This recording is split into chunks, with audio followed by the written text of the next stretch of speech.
Did 60 Minutes Australia make the trip to Idaho just to publicize Peter Butt's new book? And what will happen next? And it's interesting because we've had quite a few calls from people who are based with your military in Idaho Falls. Apparently it's quite a large military base there, a government installation in Idaho Falls, and quite a few people have been sceptical that there is such a person as Michael John Fuller who served in the military, and they're saying that he's a crank and a fake. I can assure you, gentlemen, that Michael John Fuller is a decorated war hero. He's a Distinguished Service Cross winner in Vietnam, and his real name is Michael John Hand. It was one of your dreams to confront him and hopefully speak with him. Obviously, you didn't speak with him, but you did confront him. Tell me about that dream moment and his reaction. We were following Mr. Hand through Idaho Falls, and we knew he'd gone into a pharmacy, into a drugstore.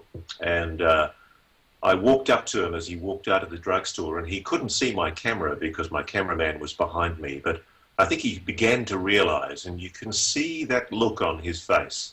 You can see the realization that the game is finally up. And dare I say, to read into my interpretation of what I saw, I think there was almost a sense of relief. He made the decision that he wasn't going to speak to me. I think he realized when I showed him that we had his fingerprints and that he had the same social security number, I think he realized that he'd made a very elementary mistake in spycraft. He'd got a little bit lazy. He'd assumed after 35 years that people had stopped looking for him. We've been looking to him for years, and really, quite frankly, in the end, the only thing that found him was Google. Coming here to Idaho and confronting him, was there any part of this to promote Mr. Butt's book? No, not at all. No, not at all. It's just a damn good story. I think you have to understand that Mr. Hand down here in Australia is a known corporate criminal fugitive. There were arrest warrants issued for his arrest. I've spoken to police who regard him as a major criminal who should be brought to justice. But a lot of time has passed, and I'm sceptical that their desires will actually translate into action.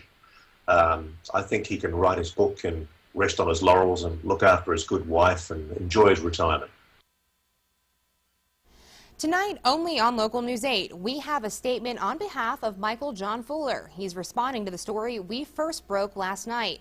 Fuller declined an on-camera interview, but we were given this statement from Craig Powell, the marketing director for the Top Knives out of Yukon, that Fuller has owned that company for many years. A recent news story has surfaced from 60 Minutes Australia condemning Michael Fuller as a criminal because of an incident that occurred in Australia over 35 years ago. This is untrue and inaccurate. While we empathize with those who lost money, as with any investment, Michael Fuller is not to blame.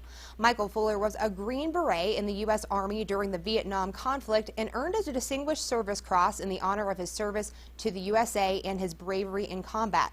After serving in the U.S. military, Mike lived in Australia for a time and owned a business that actually collapsed. He left the country due to numerous death threats that was from his wife that he and his wife had received. He was never charged with any crime or arrested and has not been extradited because he did not commit any crimes in conjunction with the incident. Michael Fuller has not been hiding in the U.S. He has had to work hard and long hours to make a living just like anyone else. Since living in Idaho Falls, he's been running a small business which started out in a garage with minimal tools and materials and with money that was invested by people that helped to design first knives the company made. The company has been successful due to the hard work and dedication of Mike and his staff, as well as the quality of tools and craftsmanship. Leo Espinoz has been the current president of Top Knives, has been working as the vice president for several years. Mike has allowed him to make most, if not all, of the company decisions over the last 3 to 4 years. His recent retirement is due to his failing health as well as that of his wife, not because of Australian reporting. Top Knives has always and will continue to operate with honesty and integrity. Again, that is a statement that you will, on behalf of Michael John Fuller, you will only see that on Local News 8. There are still many unanswered questions in this case, and we'll continue to bring you the latest.